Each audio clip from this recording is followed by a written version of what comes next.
Well, there's some great high school football atmospheres all over the mid-state, but Gallatin is one of those places. The Green Wave football team kind of woven into the fabric of the community, and they expect them to win.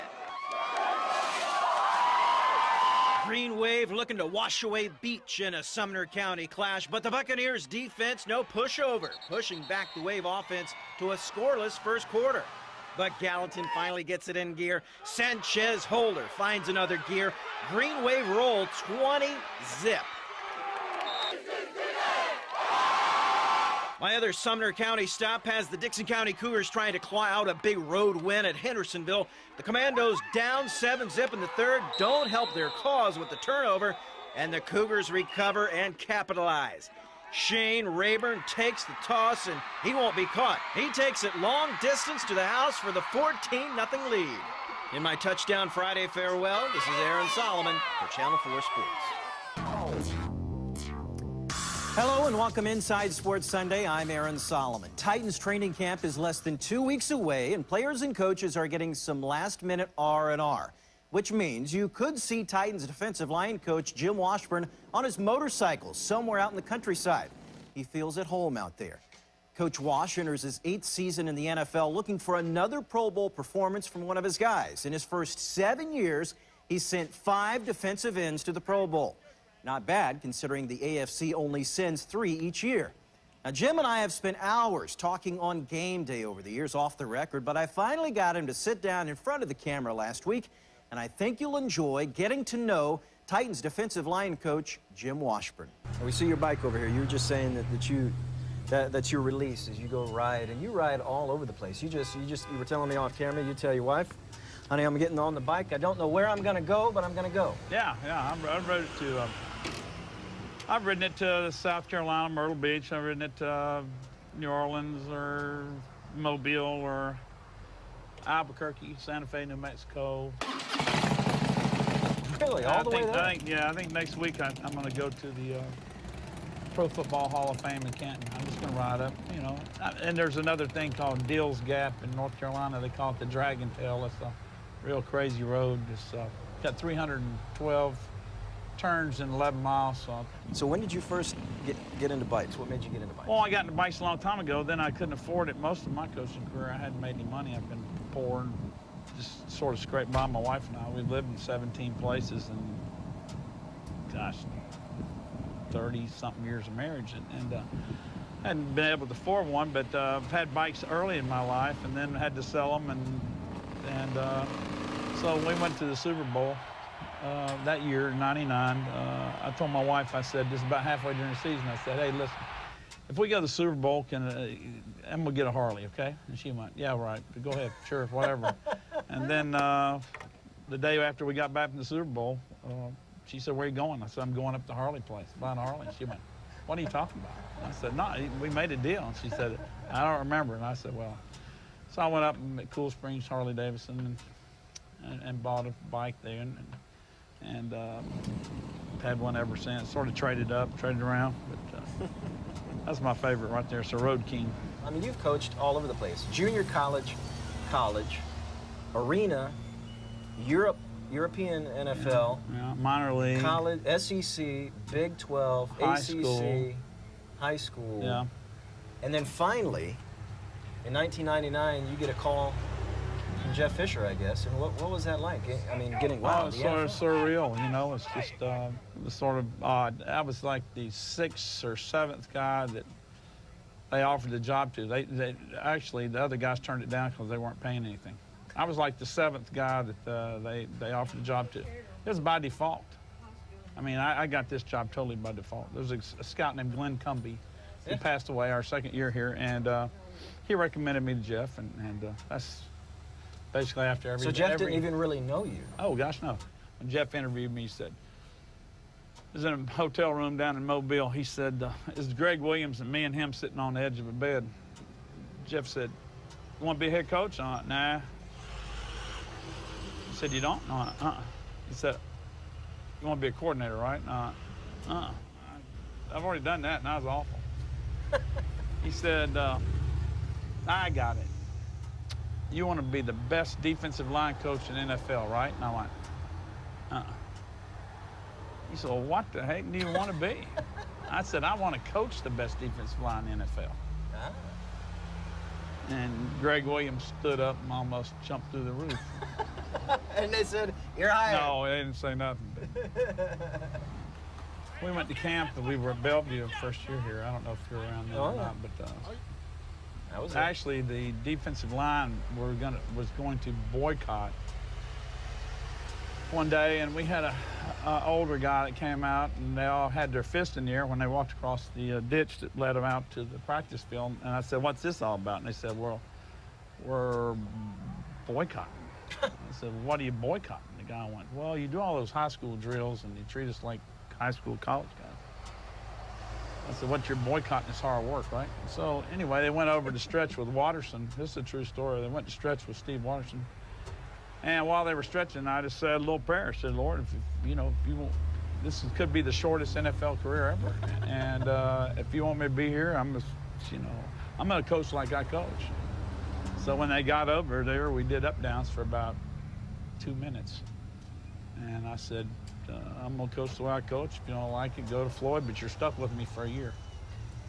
So there's a couple of older vets that sort of stood up in there, and Kenny Holmes being one of them. He's always special to me. So, it sort of worked out. We won and set the franchise sack record for a couple years in a row there, and they understood. It was just, I'm just a little bit different. If fans ever come out to training camp, you're probably the first person they're going to hear, or perhaps the most frequent person they hear. You're vocal. That is your style. Do you transform into somebody on the football field? Yeah, sometimes. I've got a problem. I'm profane. And here I am. I'm very heavily involved with our church. And pastor asked me to speak, and I go up there, and I think, gee whiz, then I go right in the football field, and I cuss like a sailor, Never cursed at home, never cursed other places. I just got a problem with it, and that's just, it's just something I'd like to overcome. That would be like one of my goals. You'd like to overcome that? Oh, yeah. I mean, I'd like to be loud and aggressive, but, gee whiz, So you wrestle with that? Oh, cursing on the field? I got all kinds of stuff I wrestle with. You? You got the dark side? I do. And that's something I'd really like to change. I mean, I don't know.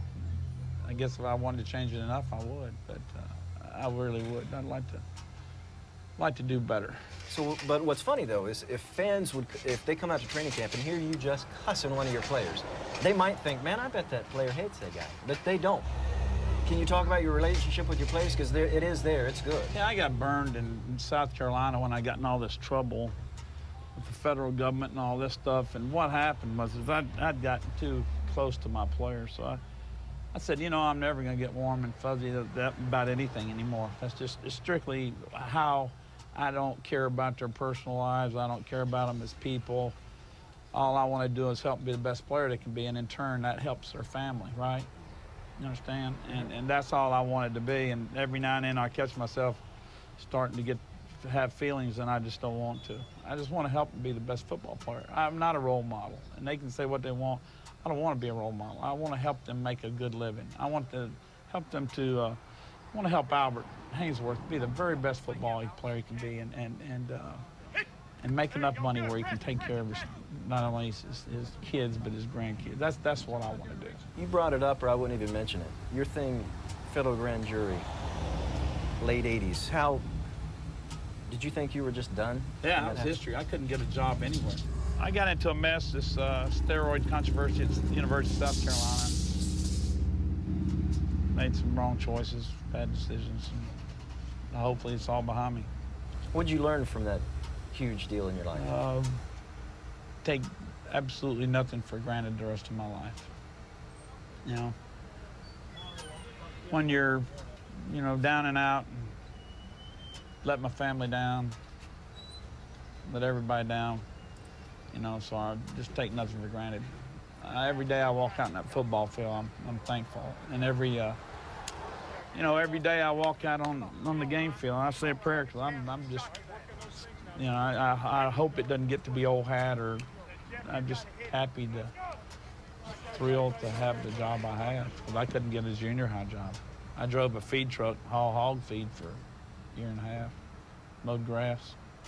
A lot of time to think while you're driving that feed truck? Yeah, I didn't have a radio.